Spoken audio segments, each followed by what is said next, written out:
नमस्कार दोस्तों, स्वागत है अपने YouTube channel top trending GK में। दोस्तों इस वीडियो में देखने वाले हैं यूपीएससी एग्जाम 23 नवंबर 2021 की प्रथम पारी में पूछे गए जीके के क्वेश्चन से एक्स्ट्रा फैक्ट सहित कवर करने वाले हैं। देखिए अभी जो आपके जीके के सवाल पूछे जा रहे हैं काफ़ी डीपली सवाल आ रहे हैं और घुमा के सवाल आ रहे हैं, इसलिए स्पष्ट रूप से स्टूडेंट सवाल नहीं बता पा रहे हैं।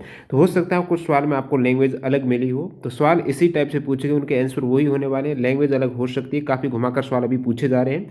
और जो भी आपको डाउटफुल सवाल लगता है कमेंट करके बता देना। इसके अतिरिक्त जो भी सवाल पूछे गए वो भी कमेंट कर देना। और आपका जब भी एग्जाम होता है अपने से अपने पूछे गए सवाल आप टेलीग्राम पर भेज सकते हो। बाकी इसकी पीडीएफ फाइल ऑल शिफ्ट की एक साथ आपको टेलीग्राम चैनल पर मिलने वाली है। तो डिस्क्रिप्शन बॉक्स में टेलीग्राम चैनल की लिंक है, क्लिक करके जरूर ज्वाइन कर लेना। इन सभी कैंडिडेट का बहुत बहुत धन्यवाद जिन्होंने रियल और ऑथेंटिक सवाल वो टेलीग्राम पर सेंड किए थे। ये सभी प्रथम पारी में पूछे गए सवाल जाने उससे पहले मैं आपको बता दूं, आप किसी भी कॉम्पिटिटिव एग्जाम्स की तैयारी करते हो, अपनी तैयारी को परखने के लिए, सही डायरेक्शन देने के लिए, टाइम मैनेजमेंट हो गया या फिर आपका कौन सा सेक्शन वीक है, कॉन्फिडेंस लेवल, इन सभी के लिए मॉक टेस्ट वगैरह बहुत ज़्यादा जरूरी है। मॉक टेस्ट के लिए टेस्ट बुक इसलिए बेहतरीन प्लेटफॉर्म है क्योंकि आप किसी भी एग्जाम की तैयारी करते हो, सभी एग्जाम्स के मॉक टेस्ट 400 प्लस एग्जाम्स के मॉक टेस्ट आपको एक ही पास के अंतर्गत अवेलेबल हो रहे हैं। जो चाहे एग्जाम है वो भी एग्जाम पैटर्न पर आधारित मॉक टेस्ट रहते हैं। और यहाँ पर अभी एक ऑफर चल रहा है जहाँ पर टीटीजी के कूपन कोड यूज़ करेंगे तो आपको एक्स्ट्रा 120 रुपये का डिस्काउंट होने पर ये मॉक टेस्ट आपके 280 में हो जाएगा। इस डील को ग्रैब कर सकते हो जिसमें आपको 12 मंथ के बजाय 14 मंथ की वैलिडिटी मिल रही है। ये आप टेक्स्ट बुक ऐप या फिर वेबसाइट दोनों पर इस ऑफर का लाभ उठा सकते हो। ज़्यादा जानकारी के लिए डिस्क्रिप्शन बॉक्स में लिंक है, क्लिक करके आप ज्वाइन कर सकते हो। यहाँ से 50% तैयारी आपकी मॉक टेस्ट से ही कंप्लीट हो जाती है। तो चलिए यहाँ पर कंटिन्यू कर लेते हैं। पहला सवाल, मुख्य चुनाव आयुक्त की नियुक्ति कौन करता है? रिपीट सवाल हुआ है, इजी है, इससे पहले पूछा गया था। उनको पद से कौन हटा सकते हैं? तो संसद के द्वारा। मुख्य चुनाव आयुक्त की नियुक्ति का पूछा है तो ये संविधान के आर्टिकल 324(2) के अधीन भारत के राष्ट्रपति को मुख्य निर्वाचन आयुक्त और जो भी निर्वाचन आयुक्त हैं उनकी नियुक्ति करने की शक्तियां दी गई हैं। और उनको हटाने के लिए मुख्य चुनाव आयुक्त को राष्ट्रपति के द्वारा लोकसभा और राज्यसभा दोनों में 2/3 बहुमत से संसद के दोनों सदनों द्वारा पारित एक प्रस्ताव के आधार पर पद से हटाया जा सकता है। और बात करूं राज्य निर्वाचन आयुक्त, तो उनकी नियुक्ति राज्यपाल के द्वारा की जाती है। एग्जाम में पूछ रहे मुख्य चुनाव आयुक्त की जो टेन्योर रहता है वो कितना रहता है, कार्यकाल। तो मुख्य चुनाव आयुक्त का कार्यकाल 6 वर्ष या फिर 65 वर्ष आयु जो भी पहले हो। और अन्य जो चुनाव आयुक्त है उनका कार्यकाल 6 वर्ष और 62 वर्ष की आयु का रहता है। मुख्य जो यहाँ पर निर्वाचन की बात करें तो आर्टिकल 324 से 329 में भाग 15 में वर्णित है। अगला सवाल है, असम में कौन सी भाषा बोली जाती है? तो असमीज भाषा हो जाएगी। और अन्य जो इंपॉर्टेंट प्रीवियस एग्जाम में पूछा हुआ है, गोवा में भाषा बोली जाती है कोंकणी है। इंग्लिश जो ऑफिशियल लैंग्वेज है वो दोस्तों सिक्किम, मेघालय, नागालैंड, अरुणाचल प्रदेश की ऑफिशियल भाषा है। केरल है, इसकी ऑफिशियल भाषा मलयालम। मराठी है, ये महाराष्ट्र की है। मिजोरम की ऑफिशियल लैंग्वेज मिजो है। कर्नाटक की कन्नड़ है। अगला सवाल देखते हैं यहाँ पर, बांके बिहारी मंदिर कहाँ पर है? बांके बिहारी मंदिर है दोस्तों वृंदावन, मथुरा में है। राजस्थानी स्थापत्य शैली से निर्मित बांके बिहारी मंदिर है वृंदावन, मथुरा में। अगला सवाल, सीआईएसएफ की फुल फॉर्म क्या है? सीआईएसएफ यानी सेंट्रल इंडस्ट्रियल सिक्योरिटी फोर्स है। देखिए यहाँ पर बात करूँ फोर्सेज की तो सेंट्रल आर्म्ड पुलिस फोर्स होता है, एक पैरामिलिट्री फोर्स होती है। सेंट्रल आर्म्ड पुलिस फोर्स के अंतर्गत 7 बल आते हैं जो कि गृह मंत्रालय के अधीन रहते हैं। 7 सीएपीएफ जो फोर्सेज है वो कौन सी हैं? और होम मिनिस्टर के अंडर रहते हैं ये। बॉर्डर सिक्योरिटी फोर्स बीएसएफ की फुल फॉर्म है। सीआईएसएफ जो पूछा है इंडस्ट्रियल वाला। सीआरपीएफ यानी सेंट्रल रिजर्व पुलिस फोर्स, इससे पहले एसएसबी का भी पूछा था जो कि सशस्त्र सीमा बल हो जाएगा।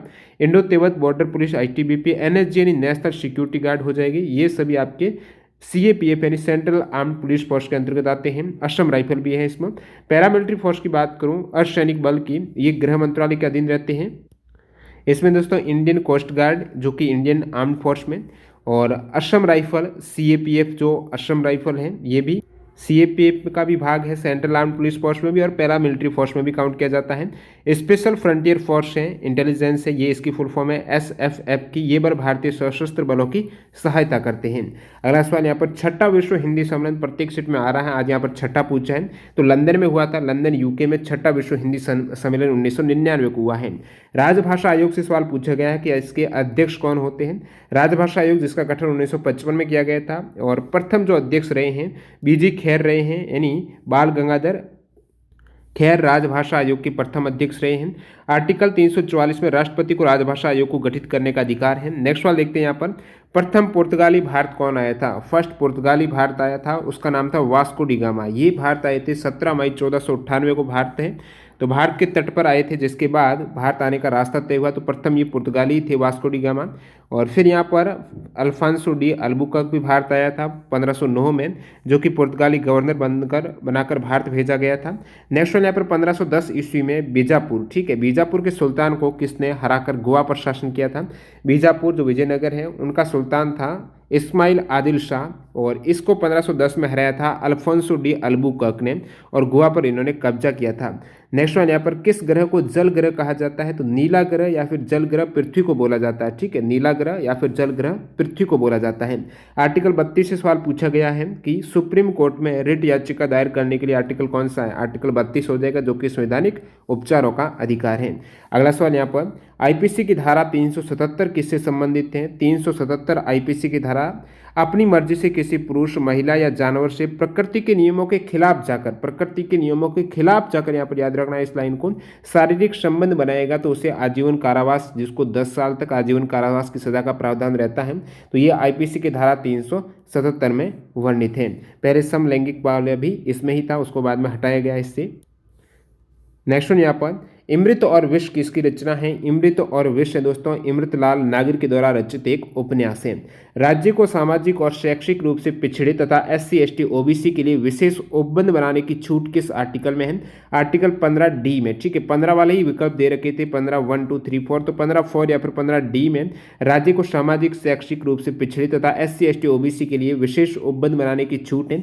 इससे पहले 15(3) से पूछा गया, यानी 15C से भी प्रीवियस सेट में आया था। महिलाओं और बच्चों के लिए विशेष उपबंध के लिए कौन से आर्टिकल में प्रावधान है? जो कि ये धार्मिक वाला है, तो ये आर्टिकल 15(3) में है। महिलाओं के लिए SC ST OBC पिछड़े वर्ग के लिए आर्टिकल 15D में। आर्टिकल 15(1) के तहत राज्य किसी भी नागरिक के साथ जाति, धर्म, लिंग, जन्म स्थान और वंश के आधार पर भेदभाव नहीं कर सकता है, लेकिन इसमें भी कुछ जो छूट है वो आपको 15(3) और 15(4) में देखने को मिल रही है अलग अलग।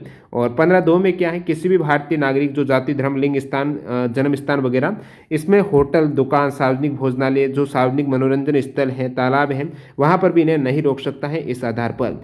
नेक्स्ट सवाल देखते हैं यहाँ पर संविधान में कितनी भाषा है? वेरी इजी सवाल 22। कबीरदास जी की भाषा कौन सी है? कबीरदास जी की भाषा पूछे तो सदुकड़ी हो जाएगा, ठीक है, सदुकड़ी के साथ साथ पंचमेल खिचड़ी भी इनकी भाषा का नाम है।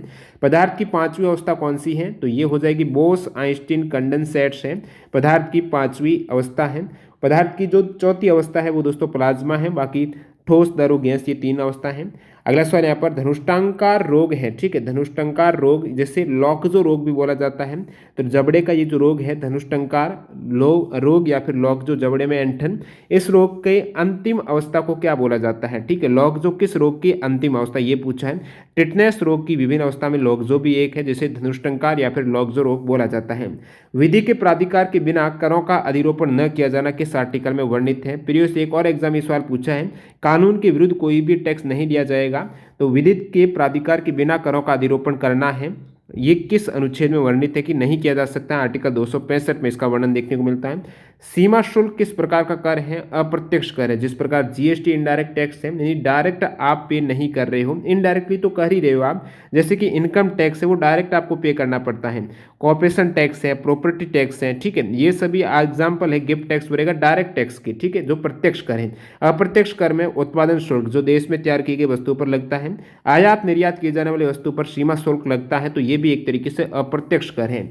अगला सवाल, किसी भी राज्य की विधानसभा में अधिकतम कितने सदस्य हो सकते हैं? किसी भी राज्य की विधानसभा में अधिकतम सदस्य की बात करें तो 500 से ज़्यादा सदस्य नहीं हो सकते हैं किसी भी राज्य की विधानसभा में, और कितने से कम नहीं हो सकते हैं? तो 60 से कम भी सदस्य नहीं हो सकते हैं। जैसे कि वर्तमान में सर्वाधिक विधानसभा के सदस्य उत्तर प्रदेश की विधानसभा में 404 सदस्य हैं। राष्ट्रीय पिछड़ा वर्ग आयोग है, इसकी स्थापना कब हुई है? तो national commission for backward class, इसकी स्थापना 1993 को की गई थी, और इसको संवैधानिक दर्जा मिला है 102वां संविधान संशोधन 2018 वाला जो एक्ट है, 102वां कॉन्स्टिट्यूशन अमेंडमेंट 2018 के जरिए राष्ट्रीय पिछड़ा वर्ग आयोग को संवैधानिक दर्जा दिया गया है। वर्तमान में चेयरमैन भगवान लाल साहनी हैं, और जो वर्तमान में SC आयोग के चेयरमैन है वो हैं दोस्तों श्री विजय शांपला और ST आयोग के हैं हर्ष चौहान। अगला सवाल, IT अधिनियम की किस धारा के तहत चाइल्ड प्रोनोग्राफी को अपराध घोषित किया गया है? तो धारा 67 से प्रीवियस सीट में भी आया है। धारा 67 है IT एक्ट की, इसके अंतर्गत चाइल्ड जो प्रोनोग्राफी है वो एक तरीके से अपराध घोषित है। 67A में क्या प्रावधान है जो आ चुका है इससे पहले एक स्टेप में? इलेक्ट्रॉनिक माध्यम से सेक्स या अश्लील सूचनाओं को प्रकाशित या प्रसारित करने के लिए दंड का प्रावधान ये है आपकी 67A में। और 67B में क्या है? जो इलेक्ट्रॉनिक माध्यम से ऐसी आपत्तिजनक सामग्री का प्रकाशन या प्रसारण जिसमें बच्चों को अश्लील अवस्था में दिखाया गया वो 67B के अंतर्गत अपराध है। और 66B में क्या है? कंप्यूटर या अन्य किसी इलेक्ट्रॉनिक गैजेट से चोरी की गई सूचनाओं को गलत तरीके से हासिल करने के लिए दंड का प्रावधान IT एक्ट जो 2000 की धारा 66B में। और 66C में किसी भी पहचान चोरी करने के लिए दंड का प्रावधान 66C में है। अपनी पहचान छुपाकर कंप्यूटर की मदद से किसी के व्यक्तिगत डाटा तक पहुंच बनाने के लिए दंड का है वो 66D में है। किसी की निजता भंग करने के लिए दंड का प्रावधान IT एक्ट 2000 की धारा 66E में है। साइबर आतंकवाद के लिए दंड का प्रावधान 66F में है। और 66 वाली धारा है आपत्तिजनक सूचनाओं के प्रकाशन से जुड़े जो सारे प्रावधान आ जाते हैं। यहाँ पर नेक्स्ट सवाल पूछा गया है, स्टॉप का सिग्नल है वो किस प्रकार का होता है? तो ये इस टाइप से स्टॉप का सिग्नल आप देख सकते हो। कितनी यहाँ पर भुजाएं हैं? तो आप कहेंगे 8 भुजाएं, तो ऑक्टागोन हो जाएगा। और गिव अवे का जो सिग्नल है वो इसमें 3 भुजाएं होती हैं जो कि ट्रायंगुलर हो जाएगा। ये है दोस्तों गिव अवे का सिग्नल। अगला सवाल, उत्तर प्रदेश में कुल कितने जिले हैं? इजी सवाल, 75 जिले हैं। इससे पहले संभाग का आ चुका है और 822 विकास खंड का आ चुका है। तो उत्तर प्रदेश में 18 संभाग, 75 जिले, 915 नगरीय निकाय, 8135 न्याय पंचायतें, 13 नगर निगम याद रखना, नेक्स्ट शीट में आ सकता है, 226 नगर पालिका बोर्ड है और 59,163 ग्राम सभाएं, 822 विकास खंड है, 97,941 गांव हैं, 1,80,000 डाकघर है, 2,885 टेलीफोन एक्सचेंज है। बिम्स्टेक में किसकी अध्यक्षता में भारत ने भाग लिया? तो भारत ने जो बिम्स्टेक की अध्यक्षता की है, यहाँ पर समिट की बात हो रही है, बिम्स्टेक के 2008 की जो समिट थी इसमें भारत ने अध्यक्षता की थी, नई दिल्ली में जो हुई थी। बाकी बिम्स्टेक में वर्तमान में जो सदस्य देश की बात करूँ तो इसके अंतर्गत बांग्लादेश है, भूटान, इंडिया, म्यांमार, नेपाल, श्रीलंका और थाईलैंड है। ये बिम्स्टेक की मेंबर कंट्री है। बिम्स्टेक यानी bay of Bengal initiative for multi sectoral technical and economic cooperation है। इसकी स्थापना दोस्तों 6 जून 1997 को की गई है। और बिम्स्टेक समिट कब हुआ था? तो दोस्तों ये समिट अलग अलग, जैसे कि पहला समिट 2004 में थाईलैंड बैंकॉक में, सेकेंड इंडिया में हुआ 2008 में, 2014 में जो थर्ड समिट म्यांमार ये हुआ है दोस्तों, और फिर चौथा समिट है नेपाल काठमांडू में, 5वां श्रीलंका कोलंबो में होने वाला है 2022 में। अगला सवाल यहाँ पर आपको पूछा है, डाइटम्स क्या है? डाइटम्स का पूछा है तो ये प्रकाश संश्लेषण शैवाल है, एल्गी है, फोटोसिंथेसिस एल्गी है, ये डाइटम्स को कहा जाता है। कौन सा अनुच्छेद में अपराध से संबंधित है? कौन सा अनुच्छेद है वो अपराध से संबंधित है? ये आपको ऑप्शन दे रखे थे तो मैं बता देता हूँ कौन सा इसमें से। देखिए एग्जैक्ट क्या सवाल था, जिनका भी प्रथम पारी में एग्जाम था, बताना इसमें क्या पूछा था। आर्टिकल 298 की बात करें तो व्यापार करने आदि की शक्ति आर्टिकल 298 में। आर्टिकल 300 में वाद और कार्यवाही आपको देखने को मिलती है। 300 क में आपको पता संपत्ति का जो विधिक अधिकार के रूप में। आर्टिकल 301 में व्यापार वाणिज्य और समागम की स्वतंत्रता है। 302 में व्यापार वाणिज्य और समागम पर निर्बंधन अधिरोपित करने की संसद की शक्ति है। 304 में राज्यों के बीच व्यापार वाणिज्य और समागम पर निर्बंधन है। भाषा पत्रिका कौन प्रकाशित करता है? केंद्रीय हिंदी निदेशालय के द्वारा भाषा पत्रिका को प्रकाशित किया जाता है। केंद्रीय हिंदी निदेशालय आपका करेक्ट हो जाएगा। अगला सवाल देखते हैं यहाँ पर, यदि कोई लोक सेवक रिश्वत लेता है तो उस पर कार्रवाई करने के लिए धारा आपको पूछी है, तो या फिर क्या विकल्प थे आप कमेंट करके बताना। ये लोक सेवक से था, रिश्वत का सवाल है, इससे प्रीवियस सेट में आया हुआ है धारा 13 और धारा 7 से। धारा 7 बताती है कि लोक सेवक के द्वारा पदीय कार्य के लिए वैध पारिश्रमिक से भिन्न यदि परितोषण के लिए एक तरीके से रिश्वत ली जाती है तो धारा 7 में वर्णित है। और धारा 7 की रिश्वत का जो यहाँ पर दंड है वो धारा 12 में मिलता है। धारा 13 के तहत अपराध एक लोक सेवक के द्वारा आपराधिक कदाचार धारा 13 में वर्णित है।